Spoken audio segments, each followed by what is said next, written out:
sais que c'était un petit peu difficile, mais je vous ai emmené jusqu'au point où maintenant on va lâcher la bride à la physique, c'est-à-dire il fallait quand même que je vole suffisamment haut pour pouvoir m'autoriser à vous parler de notions qu'on range habituellement dans l'ésotérisme. D'ailleurs, on peut continuer à le faire, c'est pas de problème. Je voulais simplement vous montrer la frontière actuelle de la physique. La frontière actuelle de la physique, c'est de dire, alors on dépasse cette frontière lorsqu'on dit on arrête de geler l'espace-temps, on le fait vibrer, ok, mais on le fait vibrer correctement. Et à ce moment-là, on s'aperçoit que la création de la réalité, c'est une gestion de lignes temporelles et non pas une avancée temporelle dans le temps. Voilà. Donc ça, c'est acquis et c'est tout à fait acceptable pour un physicien. Il n'y a pas de problème, mais personne ne dira que je raconte des bêtises. Ça, c'est quelque chose de tout à fait acceptable. Maintenant, on va rentrer dans des choses qui sont, étant donné qu'on est dans un territoire vierge, qui pourront être contestées, c'est tout à fait normal.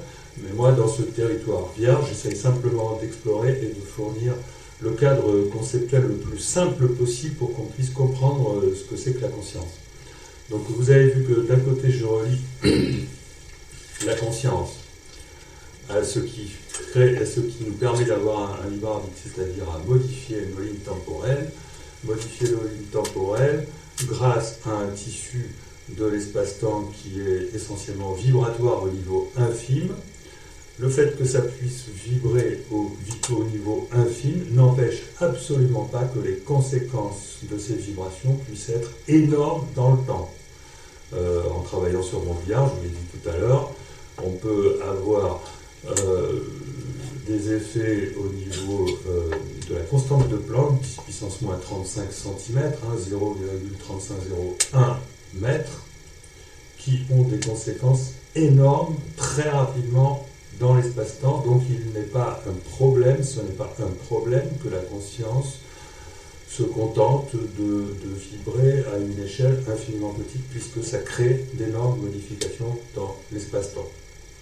Donc maintenant, si on veut faire une modélisation physique de la conscience, donc on peut définir la conscience comme étant une zone de fluctuation quanto-gravitationnelle dans l'espace-temps. Et ça rejoint le concept de Penrose qui considère que la conscience a un effet quanto-gravitationnel.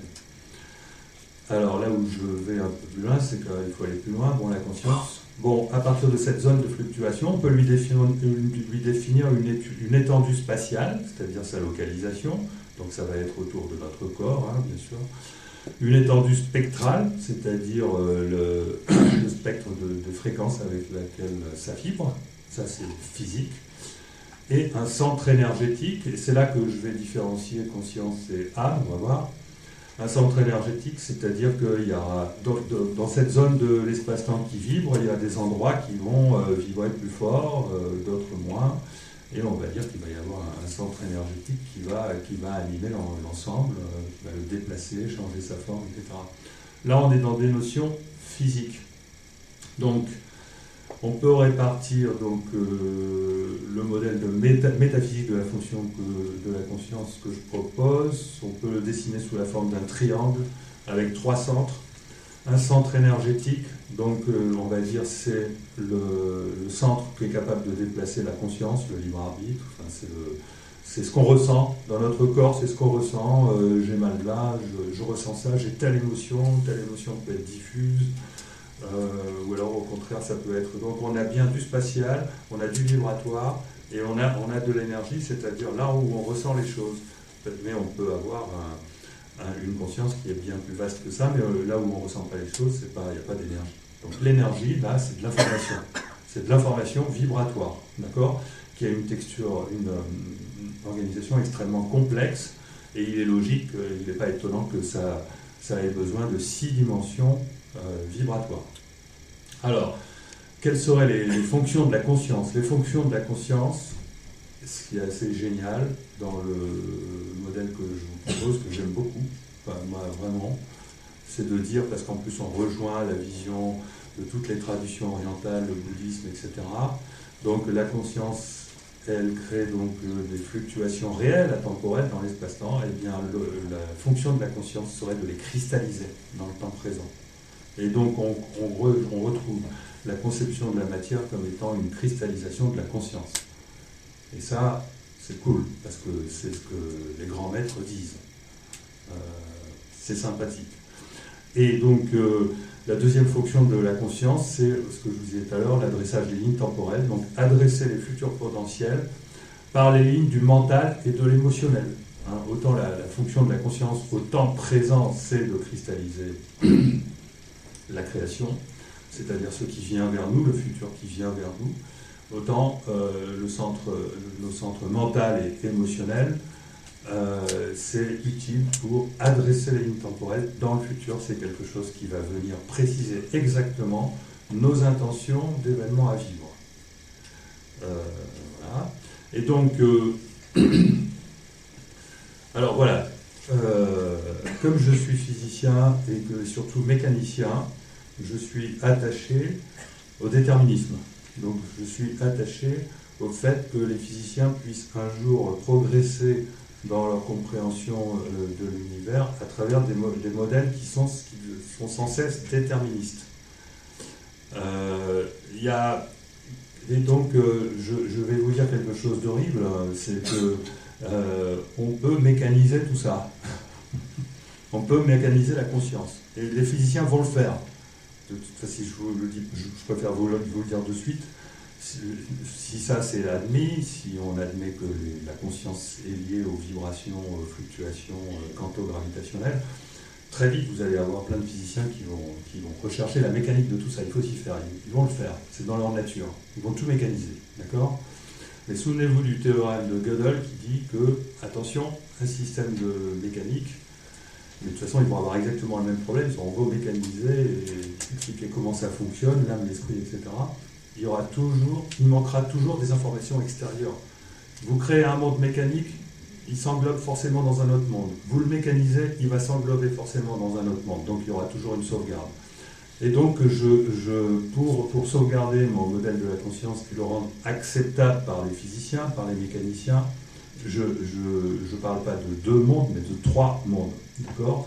Et en plus, c'est justifié par la notion du fait que le libre arbitre, il est logique de l'attribuer à l'esprit. Et à ce moment-là, on a besoin d'une interface entre l'esprit et la matière. Et cette notion d'interface, à elle seule, elle justifie la création d'un deuxième monde, c'est-à-dire de faire la différence entre l'espace-temps qui contient 10 dimensions, donc qui contient une partie matérielle à 4 dimensions et une partie immatérielle vibratoire à 6 dimensions. En réalité, c'est la même chose, l'immatériel et le matériel. C'est juste que la différence entre l'immatériel et le matériel, c'est que le matériel, ce sont des vibrations condensées, gelées dans l'espace-temps, alors que l'immatériel, ce sont des vibrations non encore gelées, mais qui peuvent encore avoir une certaine mécanique. Et donc, je mets tout ça dans l'espace-temps, et en dehors de l'espace-temps, je mets l'esprit. Là, je dis ça me dépasse, à d'autres le fait de décrire ça, mais ça me permet de dire, on peut concevoir donc la structure fonctionnelle de l'âme comme étant un système mécanique, et qui permet de faire l'adressage du futur. Alors remarquez que si l'âme ne vibrait pas, si elle ne vibrait pas, donc elle serait gelée, il n'y aurait pas d'indéterminisme quantique. Donc déjà, rien que l'âme résout le problème de la mécanique quantique. Bon, enfin, c'est-à-dire qu'évidemment, l'indéterminisme quantique vient du fait que cette définition de l'âme permet de gérer la question de l'interprétation de l'observateur qui fait une mesure quantique. Deuxième chose, l'état d'âme étant atemporel, un état d'âme figé correspond à une ligne temporelle bien déterminée. Un état d'âme ne correspond pas à quelque chose que vous vivez dans le présent. Il correspond à quelque chose que vous vivez présentement dans tout votre passé et dans tout votre futur. J'ose dire maintenant, oui, également dans le passé, bien que c'est quelque chose qui, je sais, peut faire peur. Mais bon, oublions le passé, en tout cas, votre état d'âme, c'est maintenant qu'il agit dans votre futur. Vous savez, il est concerné donc par tous ces aiguillages qui ont besoin d'informations. Et donc, c'est pour mieux comprendre qu'est-ce que c'est qu'une vibration. Un état d'âme figé, c'est une ligne temporelle.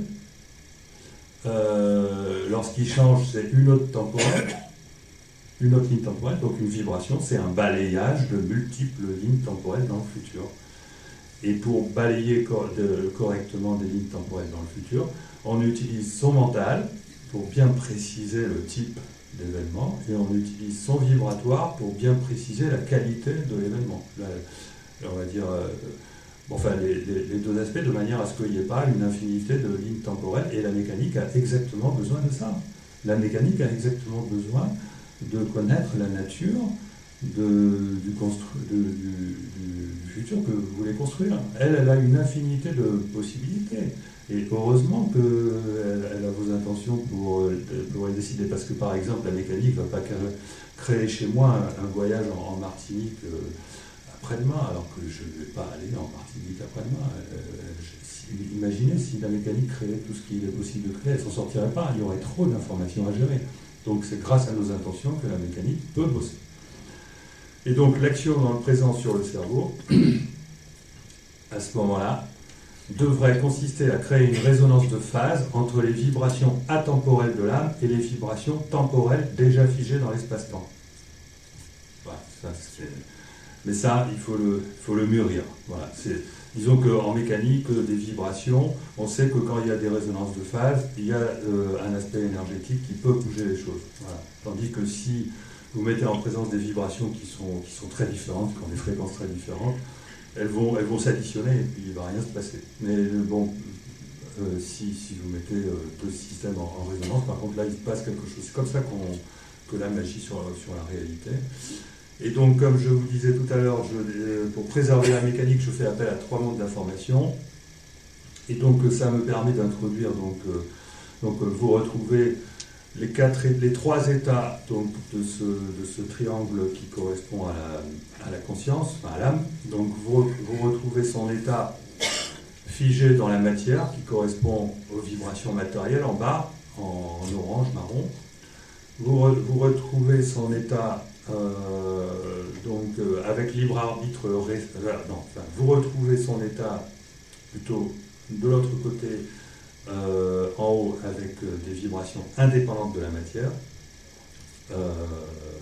On va dire que là, on a affaire à un libre arbitre complet, et qui est la copie de l'esprit, qui est susceptible de faire la mise à jour de ce système-là. Et entre les deux, vous avez là où se loge le moi. Je n'ai pas voulu mettre trop d'informations là-dessus. Mais le moi se loge dans le rond central bleu et le soi se loge dans le rond central vert.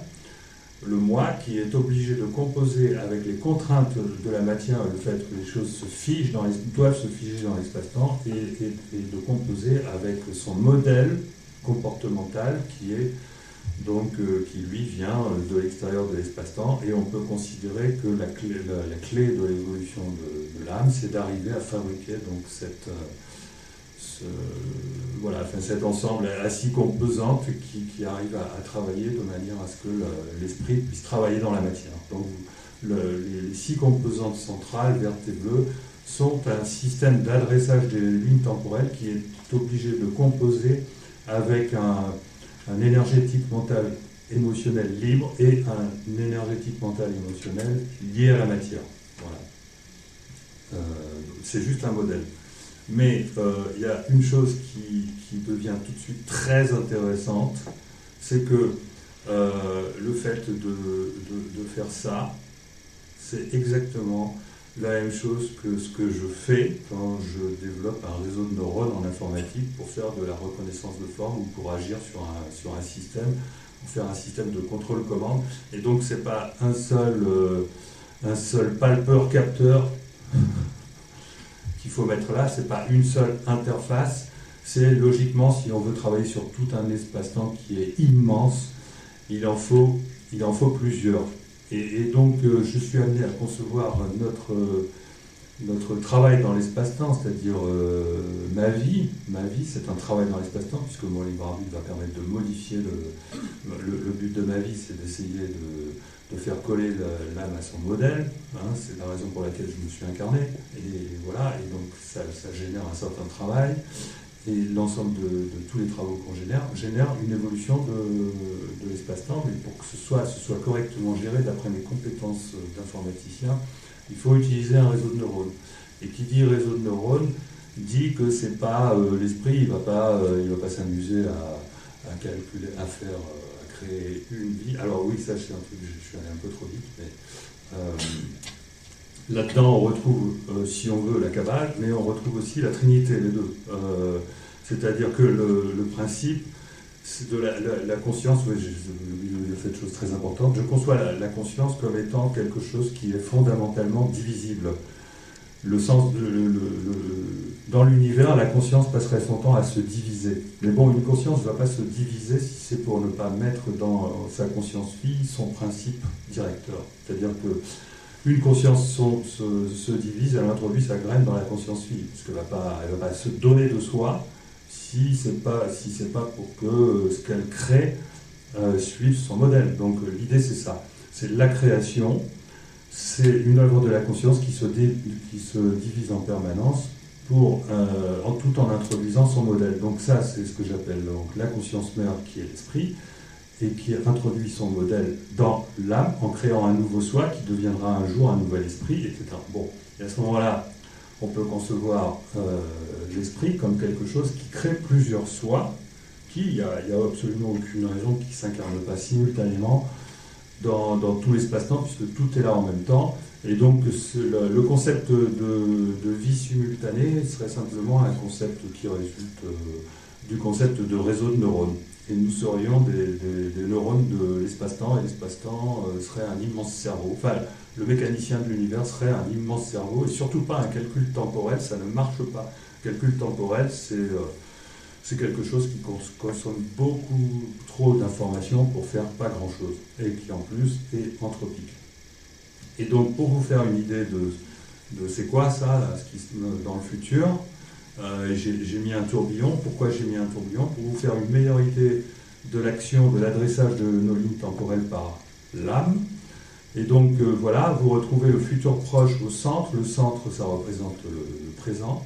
Donc nos intentions passent leur temps à fabriquer via l'adressage temporel des chaînes de causalité.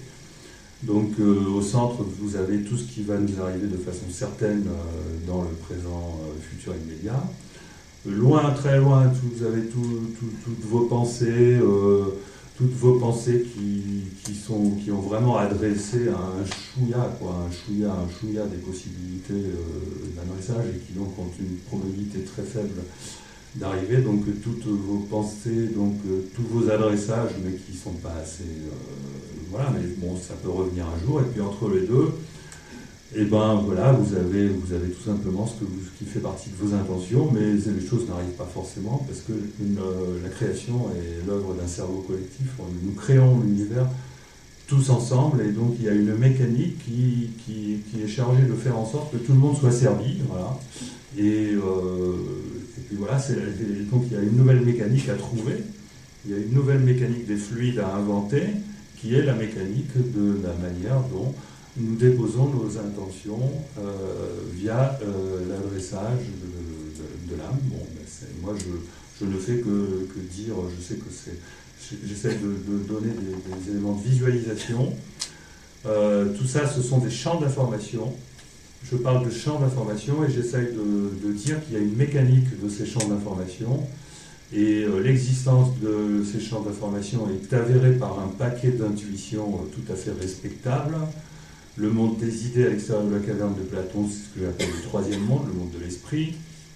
L'univers archétypal de Jung ou inconscient collectif, c'est la description du deuxième monde, le monde de l'âme. Le temps déployé de Olivier Costa de Beauregard, c'est tout simplement l'ensemble des pensées qui créent notre réalité future. Les champs morphiques de Sheldrake, idem, c'est nos pensées créent la réalité. La psyché quantique de François Martin également. Le champ akashique de Laszlo, je pense que c'est plutôt relatif au numéro 3. Le réel voilé de Bernard d'Espagnol, je le mettrais plutôt dans le 2. Et puis voilà, l'ordre implicite de David Bohm, l'ordre caché de David Pick, l'arbre de vie de ma propre théorie, l'au-delà, le chamanisme, l'animisme, l'astral, Dieu, tout ça, ce sont des tentatives de conception des champs d'information qui font partie soit du deuxième monde, soit du troisième monde. Alors maintenant, j'en arrive à une question qui intéresse un petit peu plus l'association. Des réalités parallèles, déjà, sont-elles possibles, hein? parce que si nous sommes éventuellement visités, j'ai pas de compétences là-dessus, hein, mais bon, si nous sommes visités, ils viennent de quelque part. Les scientifiques n'aiment pas entendre dire qu'ils viendraient d'autres planètes, d'autres systèmes, parce qu'il faut des années-lumière, enfin il faut des années, et on voit pas l'intérêt d'aller visiter le futur.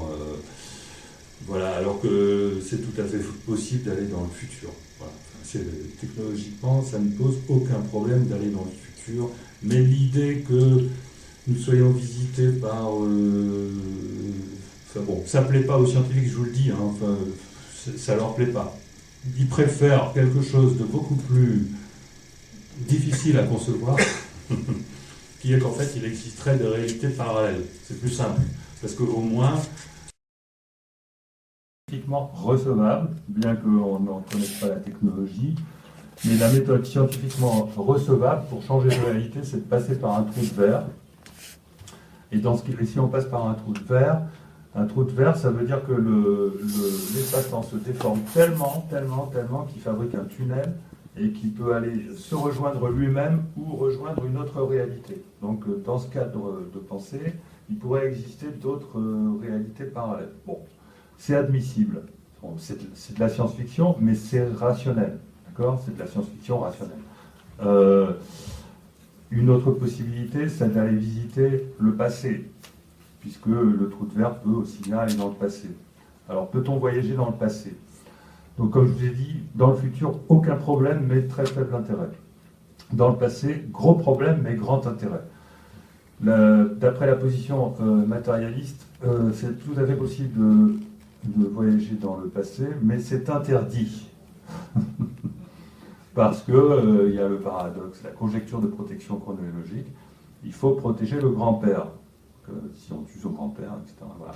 Donc ça, les mathématiques ont beau dire oui, c'est possible, mais on est obligé de dire ben non, ne vont pas se créer les lignes temporelles qui vont le permettre. Donc finalement, c'est comme si c'était interdit. Il y a une position un peu intermédiaire, mainstream, la position de Marc Lachaiserie. C'est la possibilité, donc, via certains trous de verre. Alors, on ne peut pas revenir à une date antérieure à celle de la construction de la machine. Système trop complexe, parce que c'est un système trop complexe, et là, on n'arrivera pas à justifier que le passé possède une machine. Enfin bon, c'est inintégrable dans l'espace-temps dans le cadre d'une boucle temporelle. Sauf cas particulier, une particule ou une expérience de pensée, c'est-à-dire si une boule voyage dans le passé et se choque elle-même, il faut que ce soit ce choc même qui l'ait ensuite conduit à faire ce voyage. D'ailleurs, ça veut dire l'espace-temps contiendrait des boucles ad vitam aeternam. Bon, voilà. Et bon, il se rend bien compte, Marc Lachaise, que ça a du mal à passer. Et j'ai senti un début d'assouplissement chez lui. Bon, je l'ai rencontré à Font-Romand, on a un peu discuté. J'ai l'impression qu'il va s'assouplir. La position déduite de la double causalité, c'est le passé étant flexible, certains passés pourraient accueillir les visiteurs du temps à condition que les conséquences restent mineures, car le futur impose sa structure. C'est-à-dire on ne peut pas faire n'importe quoi. Le problème du grand-père est résolu là. On ne pourra pas tuer son grand-père. On ne pourra pas atterrir sur une ligne temporaire où on ira tuer son grand-père. Donc les conséquences de ça, mais parce que c'est le futur, parce que je n'ai pas besoin de panneaux d'interdiction. Je dis c'est le futur qui influence le passé. Donc ça résout le problème. Mathématiquement, il n'y a plus de souci. On n'est pas obligé de créer une interdiction. Voilà. Donc les conséquences de ça, c'est la difficulté, le risque ou l'impossibilité de laisser des preuves de sa visite, voire nécessité de les détruire, car l'espace-temps pourrait inclure dans sa dynamique de relaxation un système de protection chronologique. Et pourquoi ? Parce que la causalité fonctionne dans les deux sens du temps. Voilà. Et tout ce qui pourrait, dans l'espace-temps, créer quelque chose que le futur ne peut pas absorber, ne peut pas ingérer, ne rentrerait pas, n'existerait pas, subirait une expulsion. Ce problème de la preuve s'étend à toutes sortes de visites, pas seulement en provenance du futur. On peut concevoir que tous nos visiteurs qui utilisent cette technologie hypothétique, mais concevable, pour entrer dans notre espace-temps, ont le même problème. Pour bien comprendre, il faut raisonner logiquement. Quand on a trop l'habitude du temps ordinaire, il faut transformer ce temps ordinaire en espace. Imaginez que ce temps ordinaire, c'est une autoroute. D'accord ? Vous rajoutez un deuxième temps, vous dissociez le temps de l'autoroute et le temps dans lequel vous raisonnez. Vous constatez que vous atterrissez dans un flux où il y a une circulation temporelle. C'est-à-dire que quand vous débarquez, d'abord quand vous êtes en dehors de l'espace-temps, vous voyez à la fois le futur et le passé de l'espace-temps. Bon, alors vous voyez trop de choses, donc vous vous rapprochez.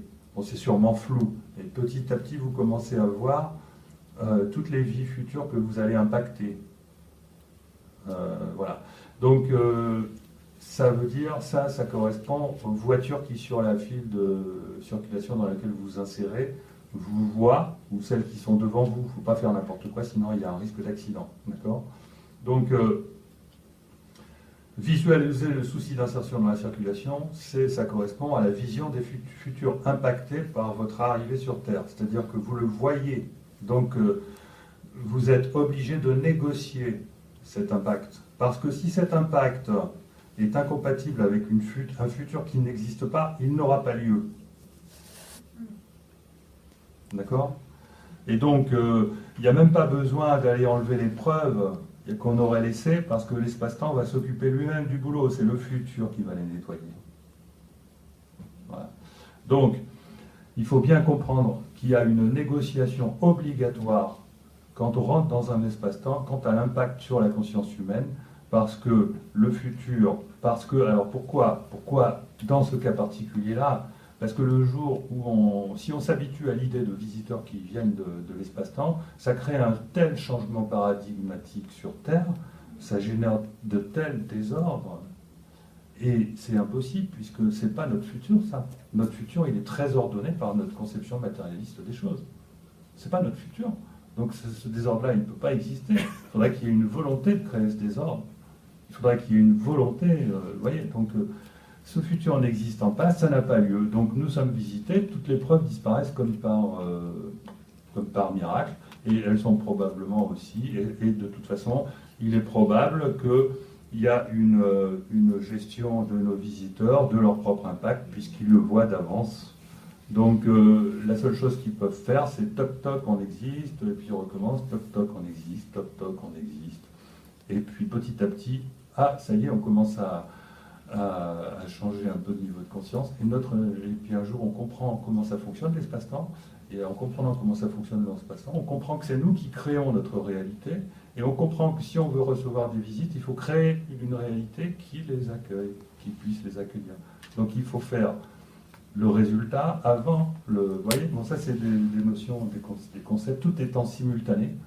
Voilà, donc j'enregistre ça en disant il y a une préparation obligatoire qui doit se faire du futur collectif, qui doit intégrer l'impact, qui amènera à la preuve. Voilà. On en déduit que cette intrusion, si elle existe, doit se faire avec une empreinte progressive jusqu'à ce que l'humanité prenne conscience qu'il y a un changement de paradigme en cours et qu'il faut voir la réalité autrement. Voilà. Et dans le cas contraire, c'est impossibilité d'entrée ou sortie prématurée, voire expulsion. Alors voilà, donc je crois que j'ai bientôt fini. Là, c'est simplement pour illustrer le fait que l'espace-temps lui-même pourrait être multiple, mais avoir la forme d'un arbre, c'est-à-dire que je vous ai parlé tout à l'heure de vie simultanée. Donc il est difficile pour un physicien de concevoir qu'il y aurait un seul temps qui balayerait tout, et puis ensuite au revoir tout le monde. Bon, sûrement que ça recommence, mais ça c'est...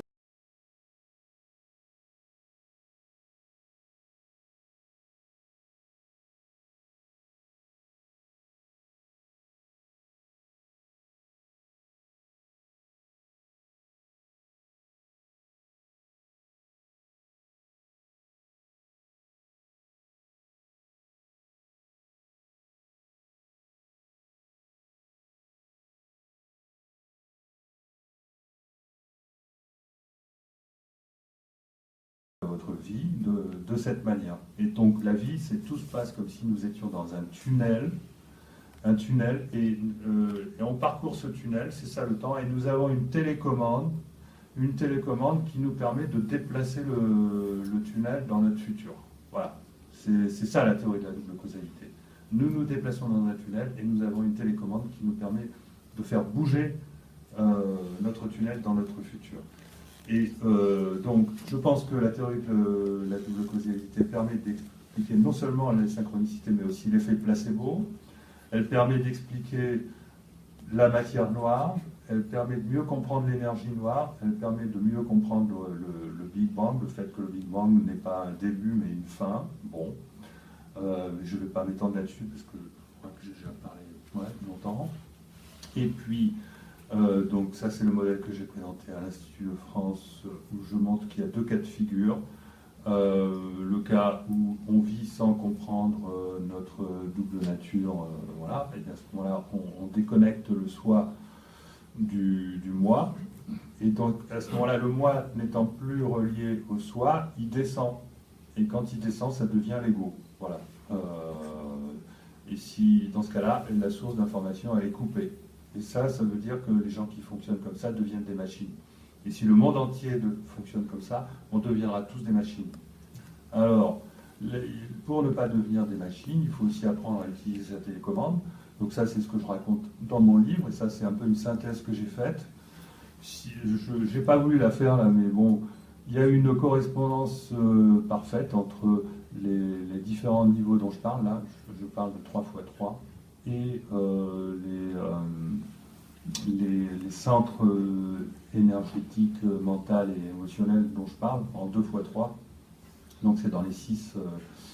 Voilà. Donc cette télécommande que j'ai expérimentée et que j'ai confrontée à d'autres expérienceurs m'amène à dire que pour faire agir les centres supérieurs de l'âme, donc les 3 centres supérieurs de l'âme, il faut cultiver la foi, l'intuition et le don de soi. Mais ceci, on ne peut pas le faire.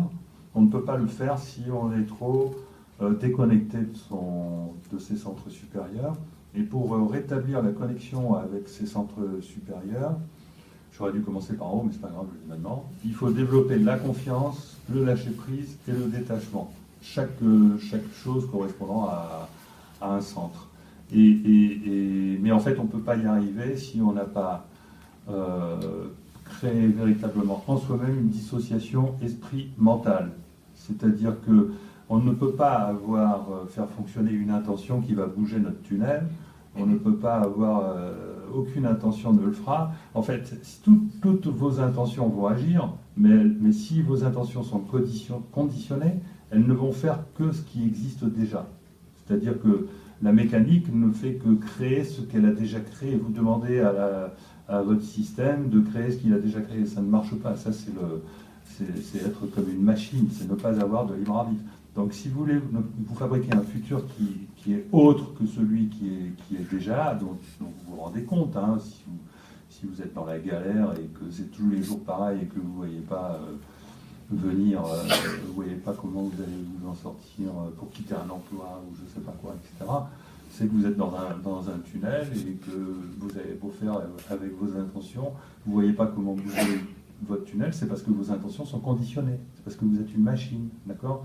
Donc si vous voulez sortir de ce problème, il faut pratiquer la dissociation mentale-esprit. Pratiquer la dissociation mentale-esprit, c'est comprendre que on n'est pas notre ego, on est autre chose. Et pour ça, il y a plein de techniques, c'est très difficile. Certaines personnes peuvent avoir l'illumination dans leur vie à ce niveau-là suite à de grandes souffrances. Je ne suis pas là pour donner des conseils, moi je ne suis pas un adepte du développement personnel, mais j'ai compris ça. Voilà. J'ai compris que quand on a réussi à le faire une fois, ça devient plus facile de le refaire après, mais rien n'est jamais acquis. On a toujours le risque de retomber sur le système machinal avec le système victimaire. Il y a plein de systèmes qu'on connaît bien, que les psychologues connaissent bien, qui sont des systèmes qui sont notre cerveau, la machine qui fonctionne en nous-mêmes. Voilà. Donc, bon, ça fait un plus d'informations là-dessus dans mon livre. Et pour conclure, je crois que je suis dans les temps, donc c'est impeccable. Donc, je propose une nouvelle compréhension de la réalité Au niveau de la structure de l'espace-temps que je considère comme étant doublé d'un tissu vibratoire et déformable, alors on sait déjà que ce tissu est déformable, on sait déjà qu'il existe, on le fait déjà vibrer, mais on le fait vibrer dans le temps et il faudrait le faire vibrer hors du temps, et certains physiciens ont déjà compris qu'il fallait le faire vibrer autrement que dans le temps. Que cette structure de l'espace-temps, à ce moment-là, voilà où j'introduis quelque chose qui est, à mon avis, de la raison que certains matérialistes appelleront de l'ésotérisme. Pour moi, il me semble absolument évident que cette structure vibratoire, elle est modelée par la conscience. Si ce n'est, elle équivaut à la conscience. Bon, je l'appelle l'âme, pour introduire de la mécanique là-dedans. Et que c'est ceci qui permet, ce modelage par la conscience de l'espace-temps, la possibilité de réalités locales multiples, c'est-à-dire de réalités terrestres multiples.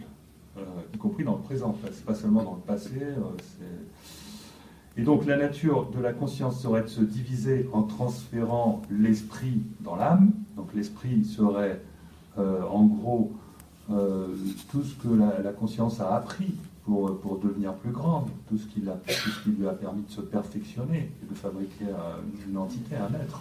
Donc voilà, elle pourrait transférer son être ou une partie de son être dans une partie qu'elle divise, et là on se retrouve dans le système mécanique que je propose de l'âme, où finalement la vie ça consiste au travail d'un neurone dans l'espace-temps. Donc c'est une vie qui a deux sens, donc faire le travail programmé au départ par l'esprit d'origine, donc c'est la mission de vie, et faire l'apprentissage de la conscience parce qu'on recommence à zéro, parce que je ne crois pas en la réincarnation et je pense qu'on devient conscient petit à petit au cours de la vie.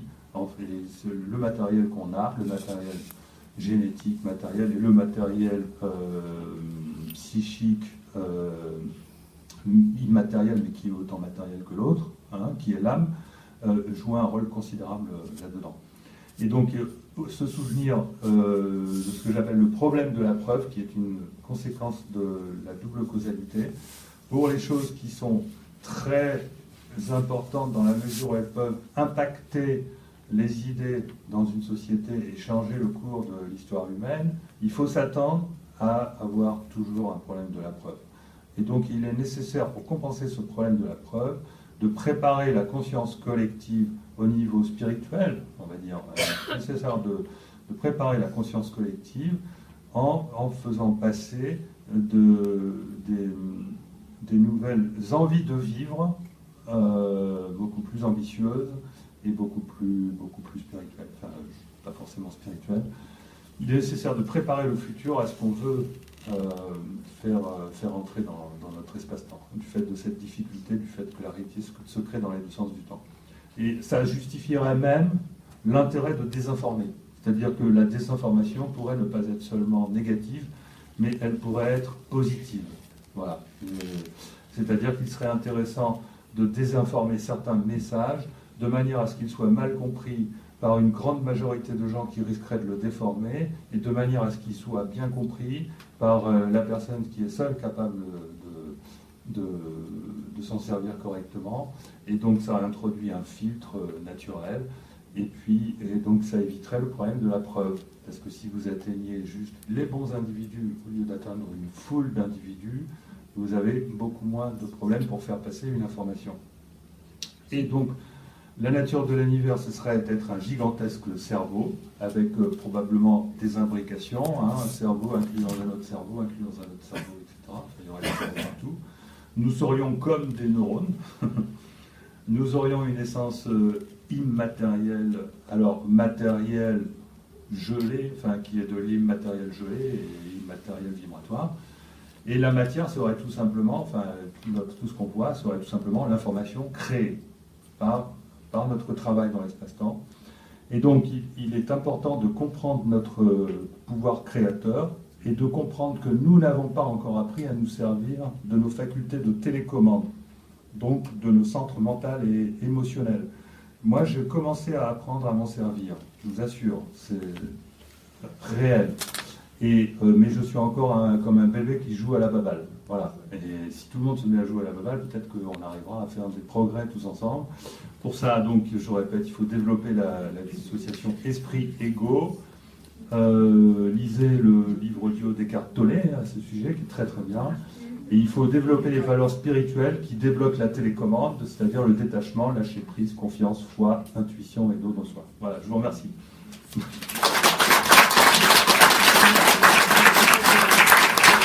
Merci Philippe, c'était vraiment une conférence passionnante, très, très dense. Donc je suppose que